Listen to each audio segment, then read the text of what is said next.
Hello guys, இப்போ வந்து ட்ரெண்டிங்காக போயிட்டுருக்கு இல்லையா? என்னது ரோஸ் மில்க் டீ கேக்கு, அதுதான் பயங்கர ட்ரெண்டிங்காக போயிட்டுருக்கு. ஆல்ரெடி பார்த்தீங்கன்னா நான் நிறைய time rose milk tea cake பண்ணியிருக்கேன்.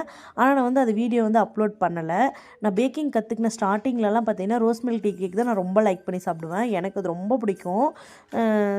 அதுக்கப்புறம் பார்த்தீங்கன்னா இந்த கேக் வந்து யார் ஆர்டர் பண்ணியிருந்தேன்னா என்னோடய ஃப்ரெண்டு தான் ஆர்டர் பண்ணியிருந்தாங்க. அவங்க தான் கால் பண்ணிவிட்டு இப்போ ட்ரெண்டிங்காக போயிட்டுருக்கு இல்லையா ரோஸ் மில்க் டீ கேக்கு, அது எனக்கு பண்ணி கொடு அப்படின்னு சொல்லி கேட்டிருந்தாங்க. அதுதான் நான் அவங்களுக்கு அது கூடவே பார்த்தீங்கன்னா ப்ரௌனியும் ஆர்டர் பண்ணியிருந்தாங்க.